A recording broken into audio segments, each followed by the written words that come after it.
Welcome to Post-Burnout.com interviews. My name is Aaron Kavanagh and I'm the website's founder and editor-in-chief. Post-Burnout.com is a culture website dedicated to venerating burnt-out artists the world over. Our interviews are mainly recorded to be transcribed, but every now and again we release the audio in a series we call Post-Burnout.com interviews. If you enjoy what we do, be sure to subscribe. In this edition of Post-Burnout.com interviews, we speak with Emily Whitehurst, aka Agent M. Emily talks about the evolution of her musical projects from the punk band Tsunami Bomb to the more pop-oriented The Action Design to her current project Survival Guide. She talks about Survival Guide's new album Death Dreams, which is out tomorrow, how embracing platforms like Patreon and Twitch has evolved her music, being on Double Helix Records, working with producer Bob Hogue, working with a collaborative band versus working as a solo artist, her upcoming cocktail book as a companion piece for the record, and more. Also, there is one part in this interview when I say eponymous when I meant to say euphonious. I hope you can forgive me. The first thing I'd just like to ask you actually is, I know when it comes to kind of your background, I believe you're kind of initially inspired from kind of like punk Green Day, and then obviously your first band was Tsunami Bomb. But I was wondering kind of prior to that, what were your kind of aspirations in terms of being a singer or being a musician in general? Prior to being inspired by Green Day, Yeah.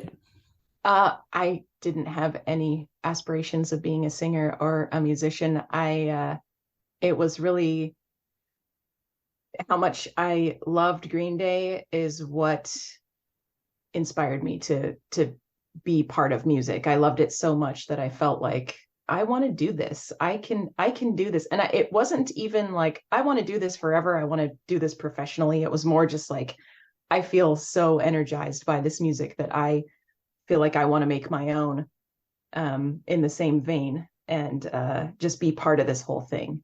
So yeah, before that, I was sort of just a casual music listener and didn't really have any particular genre that I was attracted to. Yeah. So was it kind of intimidating then, singing then for the first time in Tsunami Bomb, or did you do any kind of training beforehand? I didn't do any training, and I had two like garage band type bands before I was in Tsunami Bomb. So I started when I was in high school, and there was absolutely no music scene in my town because I grew up in a really small town. So it's not like the stakes were high. It wasn't a lot of competition or anything. It was pretty easy to put together a show in random places, like at parties or at a coffee shop. And we would pretty much just play wherever we could. And I did not have a lot of expectations on myself because at that point it was just for fun. And I mean, that's kind of how I've continued throughout all of the music that I've made is just, I'm just kind of seeing how much I can do, how far I can get, while trying to improve, but I'm not, maybe because I haven't had any training, I'm not really considering myself, I'm not holding a crazy high bar for myself, if that makes sense.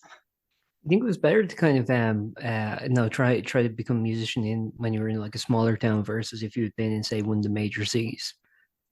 Yeah, I hadn't really thought about that before until just now when I said there was no competition. Like Yeah. I can't imagine being a like a garage band in a big city where there's a huge music scene. That would be tough because you would feel discouraged right away, probably. Whereas I was just playing wherever, and there was no venue like, oh, if only we could get to that theater size or whatever. It was like we had nothing to compare ourselves to, so we just did whatever we could. Yeah.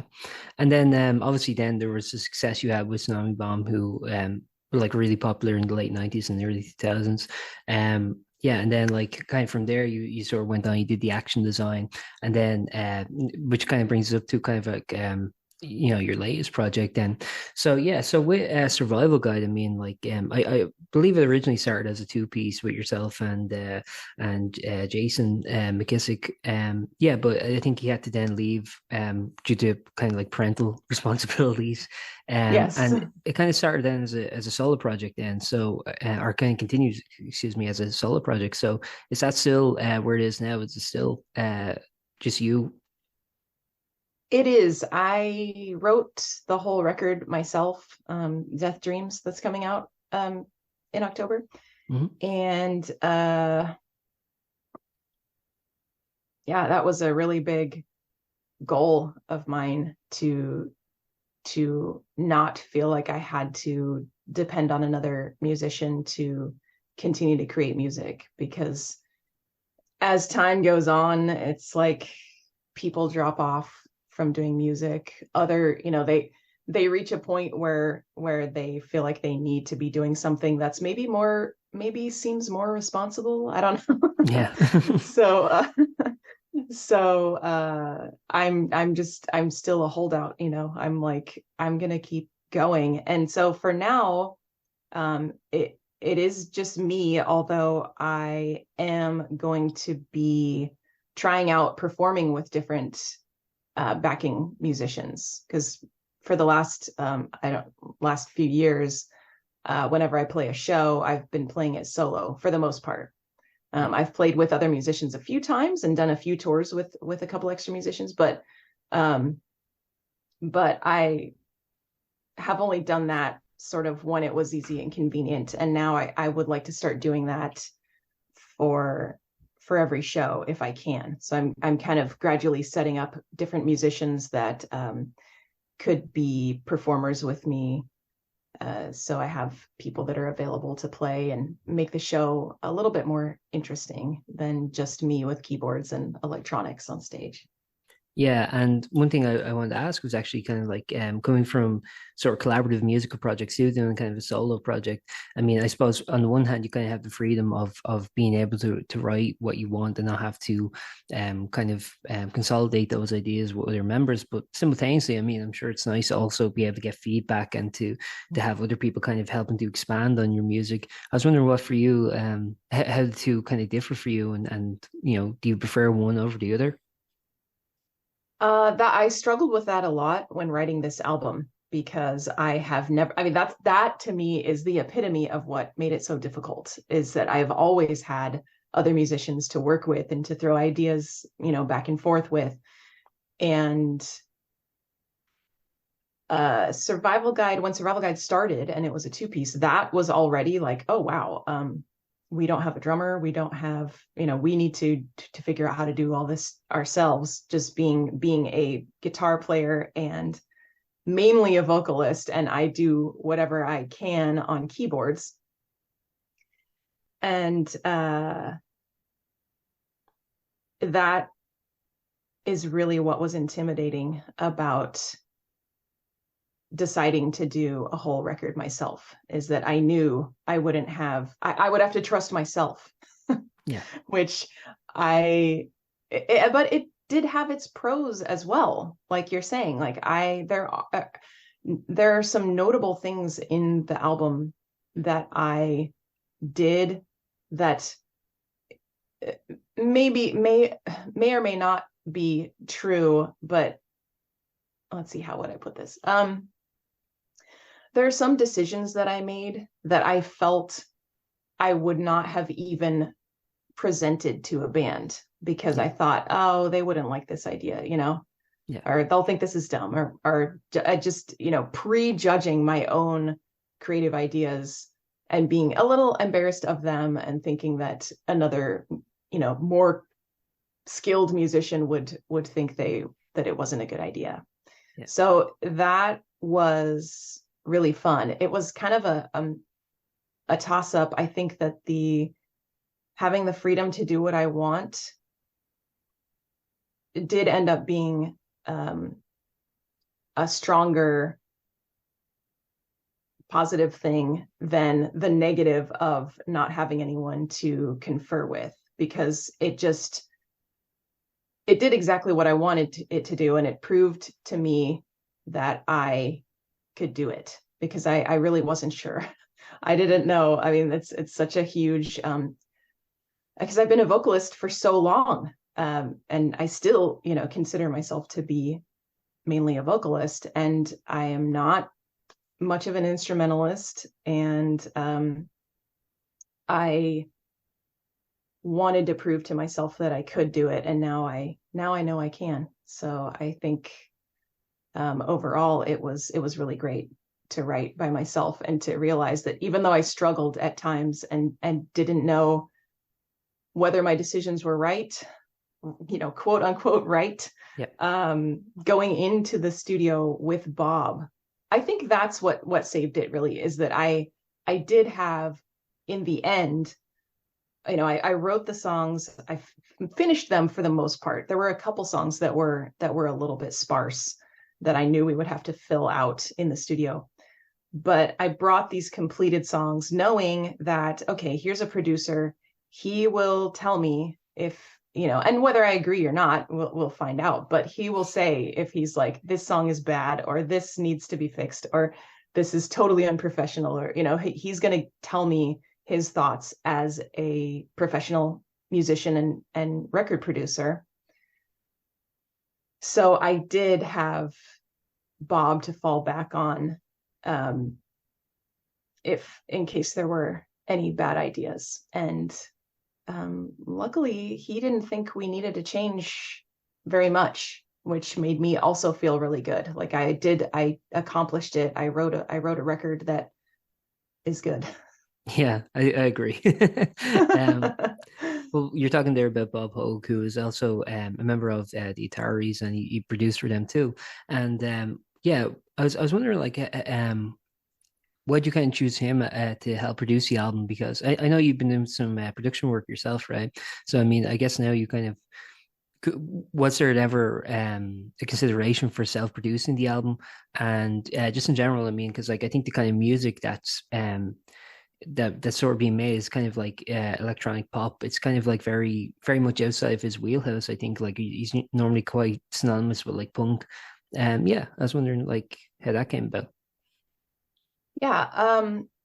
If I had not been involved with Double Helix Records, I probably would have tried to self-produce. And I'm really glad that didn't end up happening. I started working with them.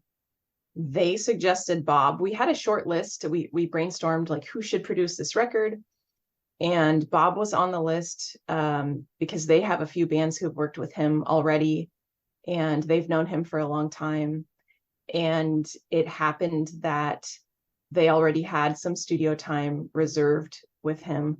So it really just fell into place. And my thought process was at that point was, if I can work with a producer who knows what they're doing, I'm good with it. I didn't know much about Bob, or his work style, or the bands that he produced. And he didn't know about Survival Guide either. Yeah.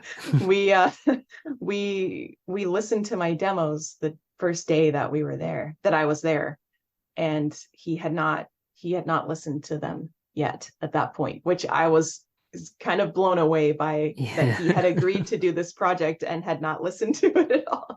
Yeah. But I think Bob's strengths are way larger than punk rock, in that he is a very multifaceted musician himself.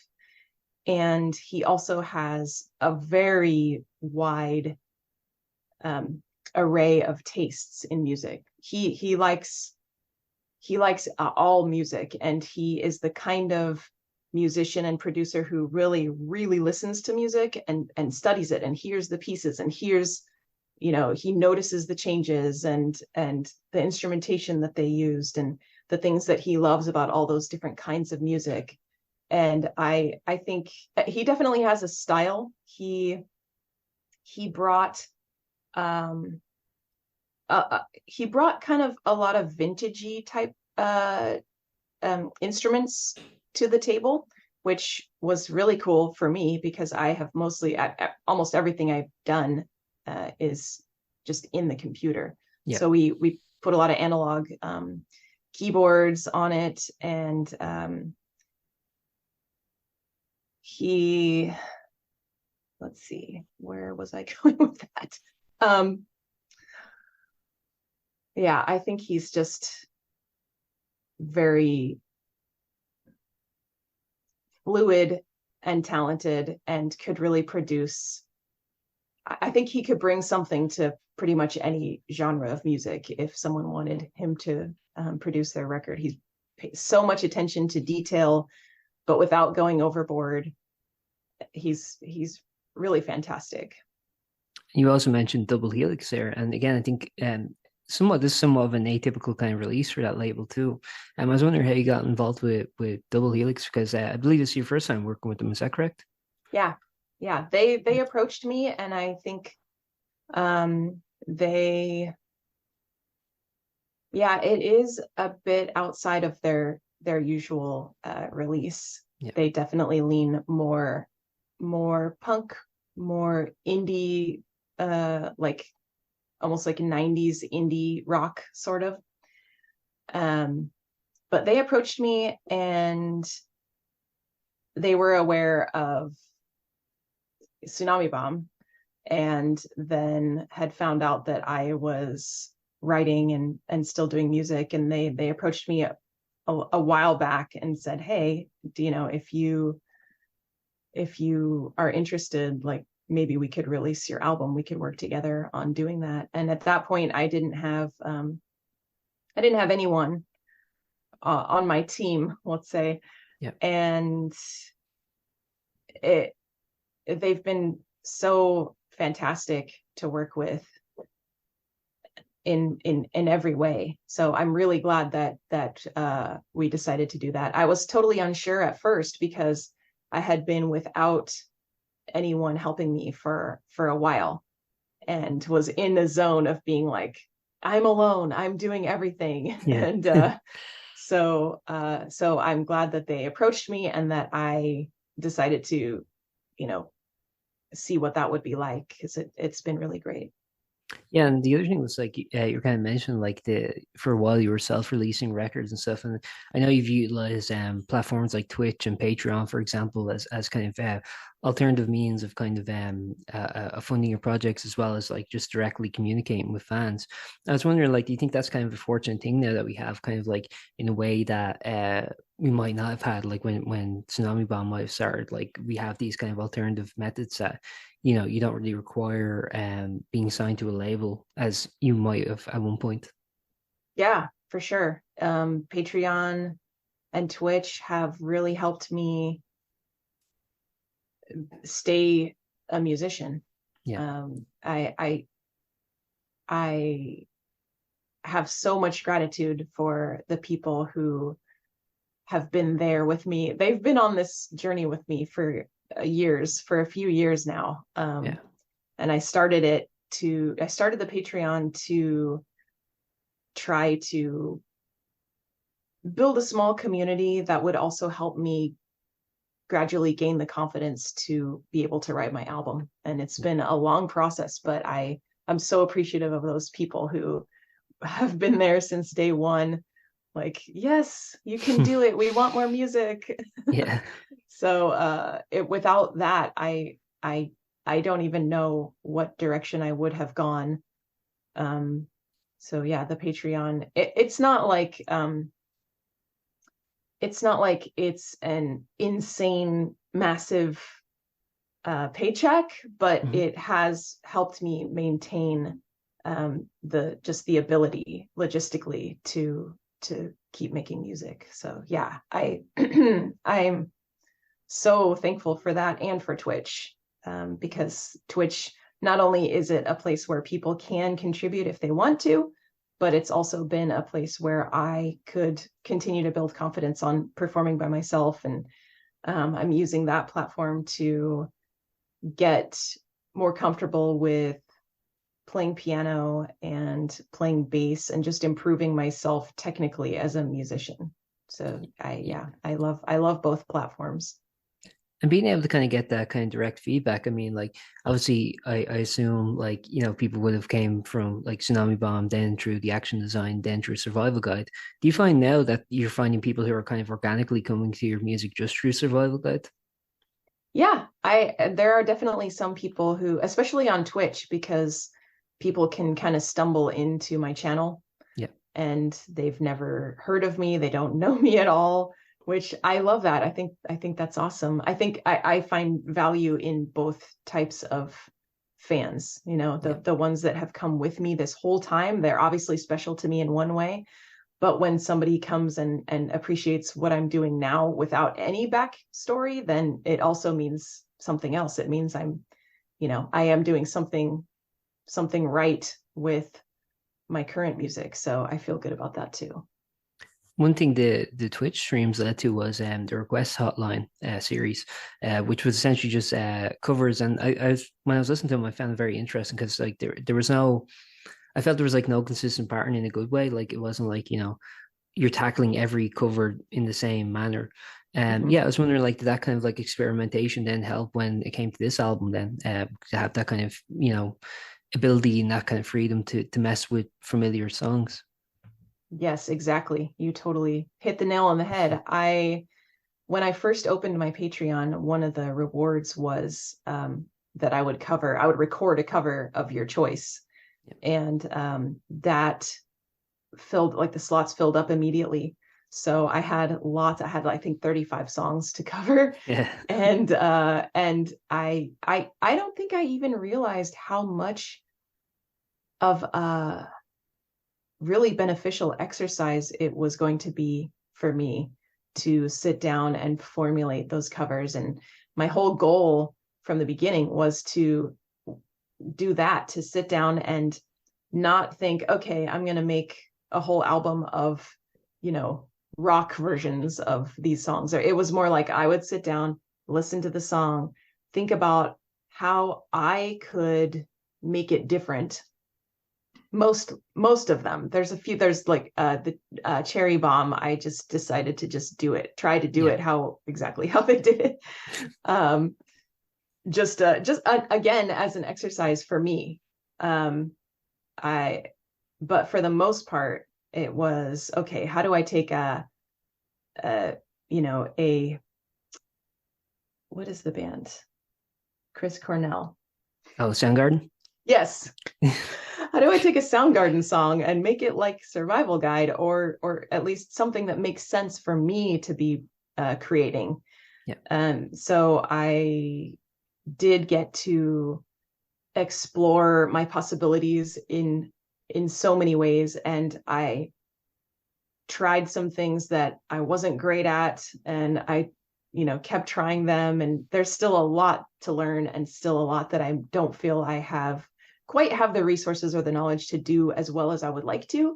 But definitely I gained so much experience just naturally by doing that project. So I'm really glad that all came together, and it certainly helped me when it came time to write the album. Speaking of the album Death Dream, so I was listening to it and I think it's like of your releases so far, I think it is like definitely the most kind of like eponymous and kind of like it's definitely the most poppy and kind of I don't know, like the most like kind of consistently poppy, I guess is how I would describe it. And the lead single off it was Pie, and there was a really great music video that accompanied it. Yeah, I was wondering for yourself. So the music video, by the way, is kind of like it's sort of like a '50s kind of cooking show, and also simultaneously the adverts that were kind of like mocking the kind of casual place misogyny at the time, and then it just all dissolves into hell. Yeah, I was wondering, like, do you enjoy doing like music videos, and particularly this one, like, because I know, like, when I talk to people like who do music videos, you get kind of mixed reception. Some people love doing them, and some people just feel it's like it's just an expected part of promotion. Yeah, I know exactly what you're talking about. I've been thinking about that lately because I have definitely been in bands with people who hate making music videos. Yeah. And I get it, if depending on the way that the video is created, it can be kind of actually no, I don't. I think it's fun. Yeah. I really enjoy it. I've had so much fun working with MMG on the last three. There's three. I don't know if you saw the other two, but No. but uh it's been so much fun to work with them. They have really great ideas, and I've had more fun than ever with the acting portion of it. And I think that Brian Hayden, who is directing, is just super fun to work with. And I don't know, I think something about the way that he directs me makes it seem easy, Mhm. because I've never really done acting. The only acting I've done is in music videos. Yeah. But this is the most acting I've ever done. Like all the other music videos have not been this involved. And as you saw, with the pie video, it's like my character is all over the place. Yeah. And somehow Brian makes it easy, and I'm not constantly thinking I'm doing it wrong. Yeah. So it's been super fun. And they have been the ones who come up with the treatments and the ideas, which is also great for me, because kind of like I was saying before, I've been used to being the only person to think, oh, maybe I could do this for this video. Like everything has been my idea, which is not necessarily what I want. I don't want to be a video producer or Yeah. director or that stuff. I want to make music. So it's been really exciting and fun for me to see what what they're inspired to create based on my songs. Yeah. And it's just been like one big fun project. You think the kind of consistent Twitch streams have helped you with in front of camera acting, I guess? I I'm just guess in a speculating. way. Yeah. I mean, I'm definitely not acting when I'm on Twitch, but yeah, I mean, I've certainly been in front of a camera way more in the last 2 years than I had before. So could be. I guess one final thing I'll just ask about the album. So, as I said, I listened to it. My favorite song, personally, was "Fight Me." I really like that one. Oh, I cool. Thank you. was wondering for yourself, how do you feel that this one kind of differs from anything you've kind of done before? Because like I really do feel like you do see the transition from your past projects into this one, and I think now it's like really fully realized. And generally, like kind of like as you were mentioning at the beginning of the interview, like you started getting into music through punk, but I find like now in the kind of the music and your singing, like there's very little residual punk in it at the moment. Yeah. And it feels like the transition's kind of fully been made in my opinion.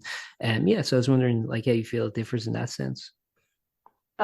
With Fight Me specifically, or just No, just the overall? album in general.